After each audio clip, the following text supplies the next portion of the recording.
কটকগুৰি সোণাইপৰীয়া বৰনামঘৰ পৰিচালনা সমিতিৰ সৌজন্যত অখণ্ড ভাগৱত পাঠ। মহাপুৰুষ শ্ৰীমন্ত শংকৰদেৱৰ জন্মস্থান বটদ্ৰৱাৰ সমীপৱৰ্তী বৰচিলা কটকগুৰি সোণাইপৰীয়া বৰনামঘৰত অনুষ্ঠিত হয় অখণ্ড ভাগৱত পাঠৰ। বিশ্ব শান্তিৰ কামনাৰে শ শ লোকে হাতে হাতে ধূপ চাকি বন্তি শলিতা শৰাই আগবঢ়াই আশীষ গ্ৰহণ কৰে। ভাগৱত পাঠৰ আৰম্ভণিৰ দিনা তথা ৯ মাৰ্চ দেওবাৰে পুৱা বন্তি প্ৰজ্বলন কৰে সূৰ্য বৰদলৈয়ে। ধ্বজা উত্তোলন কৰে পাঠাৰ্য গোসাঁই খন্দা অনুকান্ত বৰদলৈয়ে। গাঁৱৰ কেইবাগৰাকী জ্যেষ্ঠ লোকে অংশগ্ৰহণ কৰে ভাগৱত পাঠত। 11 মাৰ্চ তাৰিখে ভাগৱত পাঠৰ সামৰণি, ভাগৱত শোভাযাত্ৰা, নাম কীৰ্তন আৰু ৰাজহুৱা ভোজ অনুষ্ঠিত কৰা হ'ব। উক্ত ভাগৱত পাঠ সামৰণিত গাঁৱৰ ভক্তপ্ৰাণ ৰাইজে অংশগ্ৰহণ কৰাৰ লগতে কেইবাগৰাকী ভকত বৈষ্ণৱে নাম কীৰ্তন পৰিৱেশন কৰিব।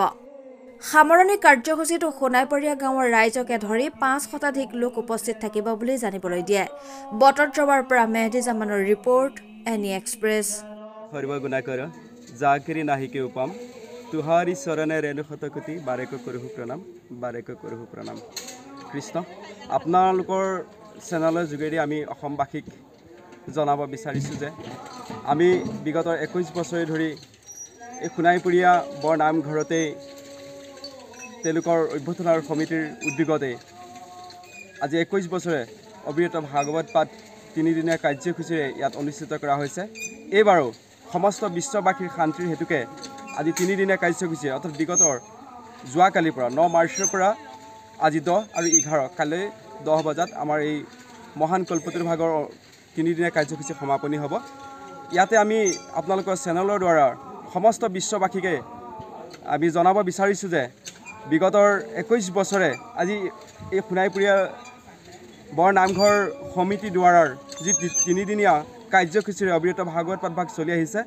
আমি সনাতন ভাগৱতী সমন্বয় সমাজৰ পৰা আমি আহিছোঁ আৰু আমি পাঠাচাৰ্য হিচাপে আৰু আমাৰ ভাগৱতী সমন্বয় সমাজৰ আচাৰ্য বাপু ইয়াতে উপস্থিত আছে আৰু আমি অধম হ'ল শ্ৰী অনুকান্ত বৰদলৈ সনাতন ভাগৱতী সমন্বয় সমাজৰ সম্পাদক ডাঙৰীয়া আৰু আমাৰ এই অধমৰ দ্বাৰাই ধৰ্মধ্বজ উত্তোলন কৰা হৈছিল আৰু তাতে আমি দুআষাৰমান ব্যক্ত কৰিছিল মহান ধৰ্মধ্বজৰ বিষয় আৰু আমি আহি অতিকে আনন্দিত পাইছোঁ।